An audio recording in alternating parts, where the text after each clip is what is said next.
Hello, everyone. What's going on? Thanks for joining the show. You may have heard we got some new release dates for the MCU movies that are upcoming in the next year or two. Because with like everything with coronavirus, a lot of movies got canceled or delayed. So like Black Widow and Eternals, a lot of stuff got pushed back. Now we just got the new release schedule and release dates for those movies, so we actually know when it's gonna come out. And I just kind of want to go on a little bit of a rant, I guess. But it's more just of my comments and opinions on this entire hiatus that the MCU has gone on. Because I'm pretty upset about it. You guys know I'm a big fan of not only the comics, but the movies as well.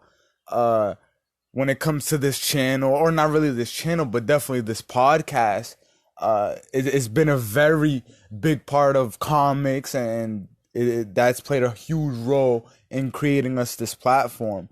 But I just want to say, like, I think Marvel really dropped the ball on this, even without the whole coronavirus thing, because it seems like they had nothing planned after Endgame. There was nothing ready to go. I was reading an article. They said, like, while those movies were coming out, they weren't filming or working on anything.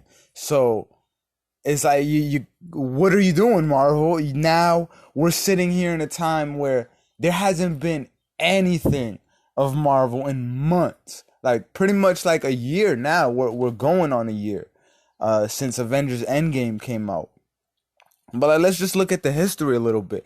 Ever since the first Avengers came out in 2012, there's been 2 to 3 movies every year.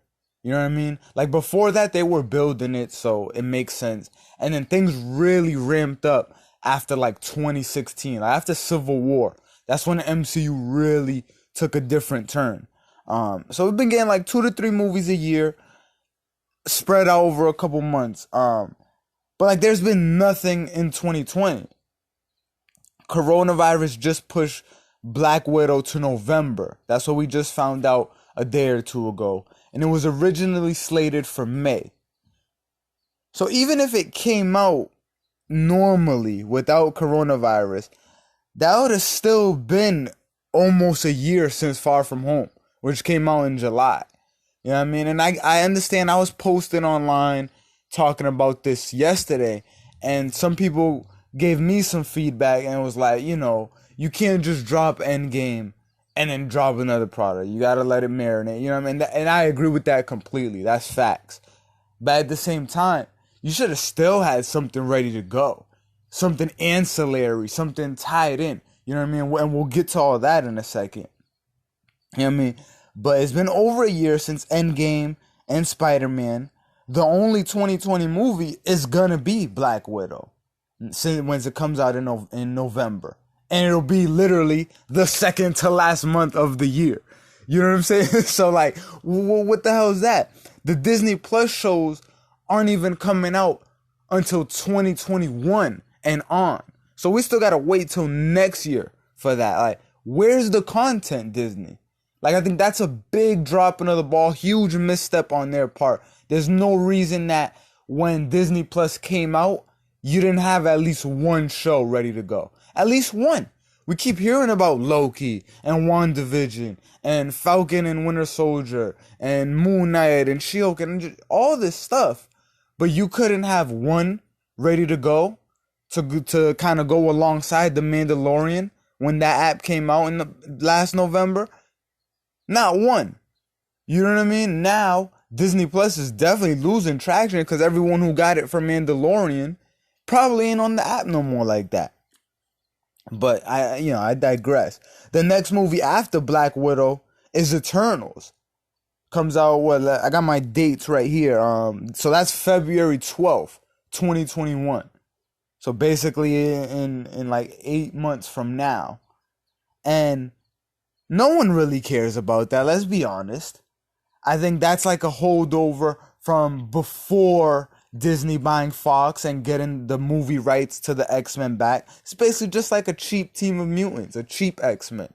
You know what I mean?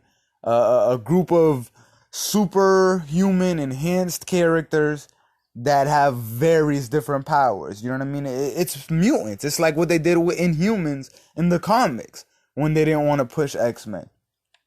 You know what I mean? And don't get me wrong, like, I'm gonna go see that. I know I'm talking trash, like nobody cares about Eternals. I'm sure there's probably like a guy out there that likes Eternals. You know what I mean? But like, I'm gonna go see it. And I'm all for bringing in new properties and new characters. You know what I mean? Like, this creates new IPs. That's good. We're not always going to be able to see Spider-Man and Iron Man and Captain America, just the same characters, and Hulk over and over and over again. Like, I'm all for bringing characters that are not even necessarily that well known or popular. Like, Captain Marvel is a great example. Movie that came out right before Endgame. She was unknown. She was very unpopular at the time, coming off of Civil War 2. Like, even to this day, she's still popular. But now she's still unpopular, sorry. But she's at a point where she's been thrown into the public image. Like, now there is a debate. There's people that really like her. There's people that really dislike her. You know what I mean? But the point is, you know who Captain Marvel is, when you probably could have gave a rat's ass a few months before. You know what I mean? And regardless of how you felt about the movie itself, Captain Marvel, it introduced you to a new character, and it expanded on the Marvel cinematic universe, which is the selling point of all the movies. It's the fact that they're all interconnected. So how are you going to have such a big gap since the last projects that you did going into the next one? Like, I think Eternals, unlike Captain Marvel, is trying to be its own selling point. Like, Disney thinks like that is its own thing. People are going to go see it because it's Eternals. No. Like, even with Captain Marvel, people didn't go see it because it was Captain Marvel or whatever. Like, I did because I'm a fan of hers, but most people just went to see it because it was tied into Endgame. Because it was the post-credit scene of Infinity War. You know what I mean? And the fact that it had to do, and it was going to teach you maybe something of what was going to happen next, that was the selling point. That was why so many people went to go see Captain Marvel. You know what I mean? So Eternals, the reason people are going to go see it is because it ties into the MCU, because it's going to tell you about the race that Thanos comes from. Like, if you really like know your comic history, Deviants, Eternals. But again, you know, that's a little bit of a story for another day. My point is just that you have to bring in these new properties and still fit it into the larger universe that you're creating. It's not just a hodgepodge of whatever the heck the movie studio wants to do. I think Marvel is about to see a major drop off in fans and popularity. It's going to see a huge decrease in probably revenue. Like, obviously with coronavirus, that's going to be the case. But I'm just saying, I think it would have been the case anyway. And they set themselves up for it by not being prepared, by not having at least a damn Disney Plus show to go. You know what I mean? Or fuck it, like, if you was gonna do Eternals, drop that like 5 months after Endgame, 5-6 months after Endgame. You know what I mean? So it's not a whole year since you know what I mean, the last movie, and then going to Black Widow. And you're learning more about the characters, you're learning more about the world. You're not necessarily taken away from the major event that Endgame was. You know what I mean? I'm sure Marvel had a lot of new fans coming in once Endgame came out. And Infinity War. Like I said, like, things changed. Once Spider-Man appeared in Civil War and Black Panther appeared in Civil War, the Marvel Cinematic Universe was forever changed. And what did you see? Soon after, you had movies for each. You know what I mean? Infinity War, the climax, cliffhanger, that had everybody in it. You had the backdoor pilot almost for Captain Marvel at the end credits. Saw her movie. Endgame was the culmination of it all. I'm sure a lot of people jumped on the bandwagon around that time. You know what I'm saying?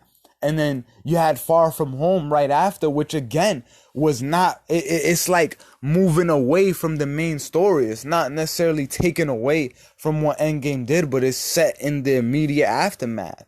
So everyone who's still like hyped about Endgame was like, word, like, now I can see, all right, how is Spider-Man dealing with the death of Iron Man? The shit that I just saw happen. You know what I mean?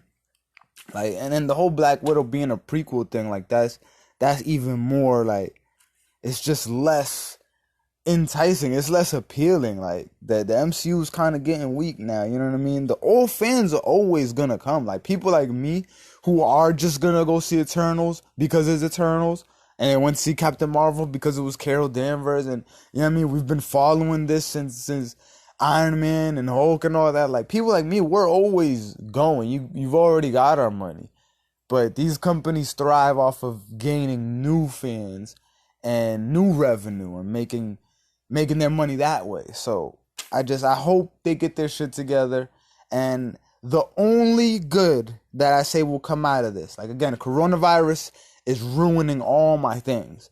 And it's really starting to piss me off. Had it to hear. But the only good thing I will say to come out of this is that once Black Widow does come out in November, like once we get there, it won't be that long between each movie. Like you're gonna see a lot of movies coming out like every couple months, and we won't have such a big. So it'll be like making up for the big gap that we're going through right now. You know what I mean?